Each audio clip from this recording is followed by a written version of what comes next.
Oh, okay, yay. This is the good chapter.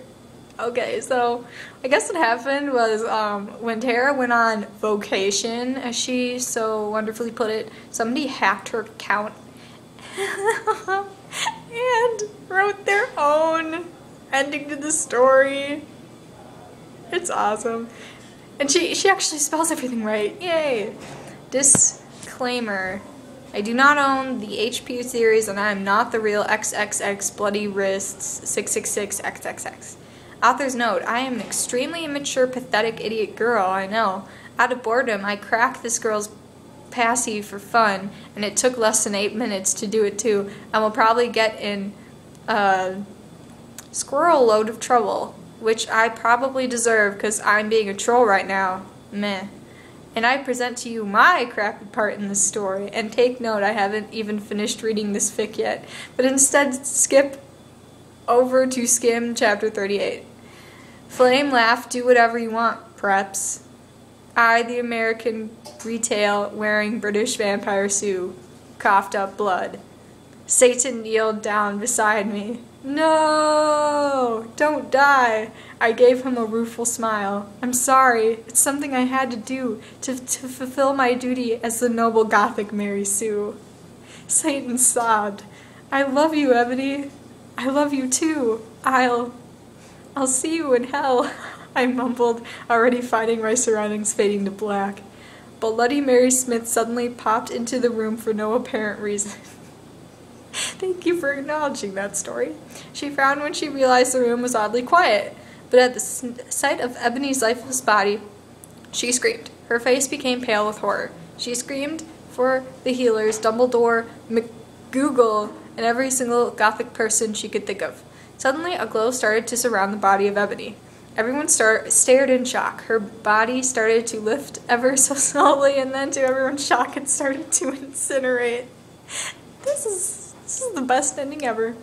When everyone realized what was happening, they rushed over to try to rescue the body, but it was too late. The Sue became nothing more than a pile of ashes.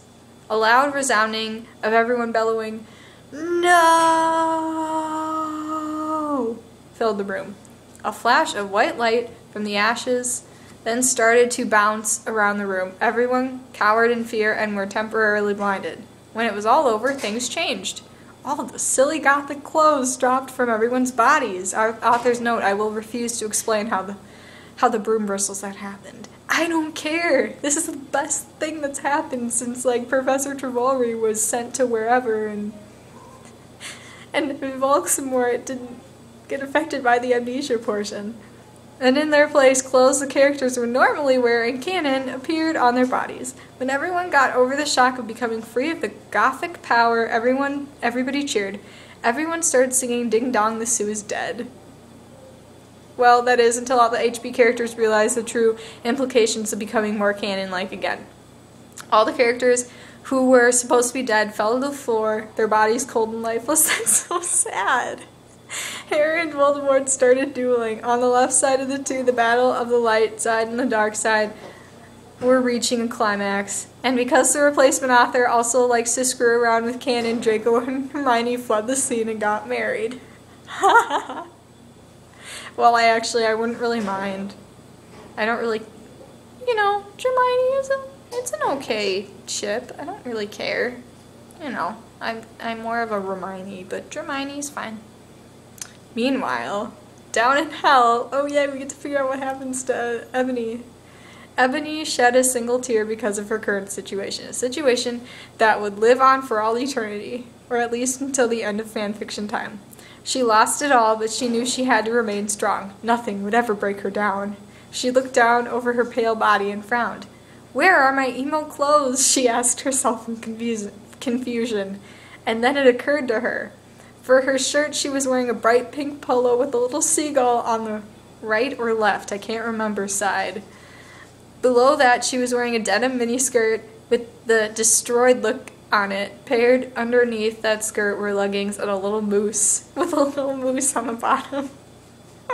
This is the best thing ever. And then Ebony realized on her shoulder she was carrying a pretty bag with an eagle on it that said, "Live your life," written all over the bag. Ebony suppressed the urge to scream. Here she was decked out in clothes, prepped to the extreme, wearing stuff from Abercrombie & Fitch, American Eagle, and Hollister. Oh no! Panicked, Ebony hastily tried to take off the Hollister polo, but underneath it, there was another Hollister polo underneath. Ebony frowned and looked under the shirt. All she saw was a bra underneath. Dare I point out is from the Aerie line available at American Eagle. Ebony tried to remove the shirt again, but to her frustration, there was yet another polo to replace it. This is unlogical and does not make any sense, Ebony bellowed out to the air. Well, gee, that's how we all feel about your stupid story. She failed to see the irony in her statement, thank you, how hypocritical her words were, seeing as she was practically calling the kettle black here. Ebony slit her wrists and mumbled to herself, oh my god, and crap thick.